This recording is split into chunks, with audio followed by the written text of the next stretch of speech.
Hi everyone, welcome to Coastalamma's kitchen. ಇವತ್ತು ನಾನು ಡಿಫ್ರೆಂಟಾಗಿ ABC ಜ್ಯೂಸ್ ಮಾಡ್ತಾ ಇದ್ದೀನಿ. ಇದು ನಮ್ಮ ಸ್ಕಿನ್ ಗ್ಲೋ ಆಗಲಿಕ್ಕೆ ಹಾಗೆ ಇಮ್ಯುನಿಟಿ ಬೂಸ್ಟ್ ಮಾಡಲಿಕ್ಕೆ ತುಂಬಾ ಹೆಲ್ಪ್ ಮಾಡುತ್ತೆ. ಇದನ್ನು ಹೇಗೆ ಮಾಡೋದು ಅಂತ ನೋಡೋಣ. ನಾನಿಲ್ಲಿ ಒಂದು 2 ನೆಲ್ಲಿಕಾಯಿನ ಸಣ್ಣ ಸಣ್ಣದಾಗಿ ಕಟ್ ಮಾಡ್ಕೊಂಡು ಹಾಕ್ಕೊಂಡಿದ್ದೀನಿ. ನೆಲ್ಲಿಕಾಯಿ ಅಂತೂ ನಮ್ಮ ಹೆಲ್ತಿಗೆ ತುಂಬಾ ಒಳ್ಳೆಯದು. ಇದರಲ್ಲಿ ಸಾಕಷ್ಟು ಹೆಲ್ತ್ ಬೆನಿಫಿಟ್ಸ್ ಇದೆ. ಹಾಗೆ ಒಂದು ಅರ್ಧ ಕಪ್ ಆಗುವಷ್ಟು ಬೀಟ್ರೂಟ್ನ ಸಣ್ಣ ಸಣ್ಣದಾಗಿ ಕಟ್ ಮಾಡ್ಕೊಂಡು ಹಾಕ್ಕೊಳ್ತಾ ಇದ್ದೀನಿ. ಇದು ಕೂಡ ಅಷ್ಟೇ ನಮ್ಮ ಬಾಡಿನ ಡಿಟಾಕ್ಸ್ ಮಾಡಲಿಕ್ಕೆ ತುಂಬಾ ಹೆಲ್ಪ್ ಮಾಡುತ್ತೆ. ಹಾಗೆ ಬ್ಲಡ್ ಸರ್ಕ್ಯುಲೇಷನ್ ಕೂಡ ಚೆನ್ನಾಗಾಗುತ್ತೆ.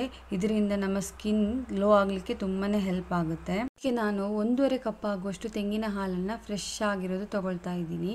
ಇದರಲ್ಲಿ ಕೂಡ ಸಾಕಷ್ಟು ಹೆಲ್ತ್ ಬೆನಿಫಿಟ್ಸ್ ಇದೆ. ಇದಂತೂ ಸೂಪರ್ ಡ್ರಿಂಕ್ಸ್ ಅಂತಲೇ ಹೇಳ್ಬೋದು. ಇದು ನಮ್ಮ ದೇಹದಲ್ಲಿ ಇಮ್ಯೂನ್ ಸಿಸ್ಟಮನ್ನು ಬ್ಯಾಲೆನ್ಸ್ ಮಾಡಲಿಕ್ಕೆ ತುಂಬಾ ಹೆಲ್ಪ್ ಮಾಡುತ್ತೆ.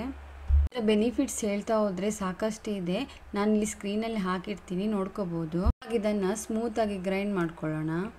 Super healthy ABC juice ready ಆಗಿದೆ. ಸರ್ವ್ ಮಾಡೋಣ. ಈ ಜ್ಯೂಸನ್ನು ವಾರಕ್ಕೆ 2-3 ಸತಿ ಮಾಡಿ ಕುಡಿಯೋದ್ರಿಂದ ನಮ್ಮ ಹೆಲ್ತಿಗೆ ತುಂಬಾ ಬೆನಿಫಿಟ್ಸ್ ಇದೆ. ಹಾಗೆ ಸ್ಕಿನ್ ಗ್ಲೋ ಆಗಿ ಇಟ್ಕೊಳ್ಳೋಕ್ಕೆ ಇದು ತುಂಬಾ ಹೆಲ್ಪ್ ಮಾಡುತ್ತೆ. ಐ ಹೋಪ್ ಈ ರೆಸಿಪಿ ನಿಮಗೆಲ್ಲ ಇಷ್ಟ ಆಗಿದೆ ಅಂತ ಅನ್ಕೋತೀನಿ. Thank you.